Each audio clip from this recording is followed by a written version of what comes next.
Have you ever faced a problem and instantly thought, wow, this is all on me? Maybe you bombed a test, couldn't find a job, or had a falling out with friends. I'm that sociology teacher, and today we're uncovering how much of what you think is a personal problem might actually be shaped by society. In sociology, we call those private troubles, problems that feel personal, individual, and centered on your own choices or the small circle around you. But picture this. What if thousands of people in your city lost their jobs at the same time? That's no longer one person having a bad week. That's a public issue. Suddenly, what looked like a single person struggle becomes a sign of something bigger happening in society. Public issues come from broader conditions, things like the economy, laws, institutions, or historical events, and no one person can fix them alone. And this is exactly why we need something powerful, something that helps us zoom out, see patterns, and recognize how personal problems connect to larger social forces. That something is the sociological imagination.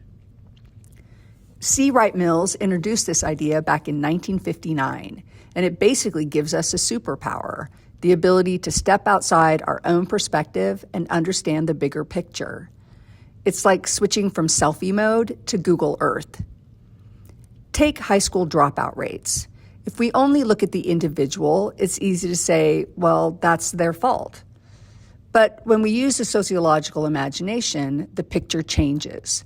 Suddenly we see underfunded schools, overcrowded classrooms, family responsibilities, poverty, discrimination, and a whole network of social barriers standing in the way.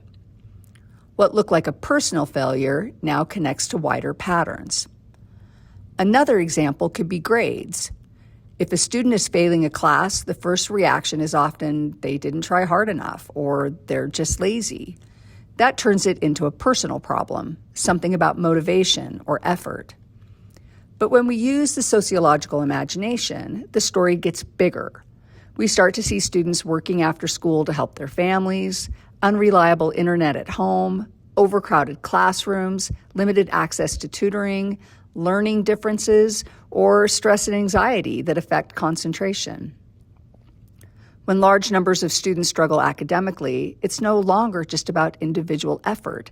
It's a public issue connected to how schools are funded, how society values education, and which students get access to resources and support. The sociological imagination is like slipping on a special pair of glasses. With them, the world snaps into focus.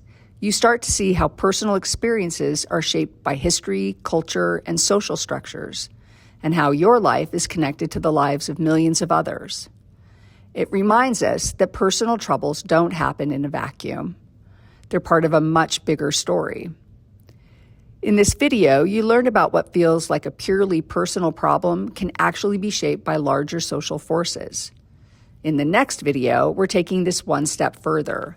We'll look at one of sociology's major paradigms, structural functionalism, to understand how society is built, how its parts work together, and why that matters for the opportunities we have.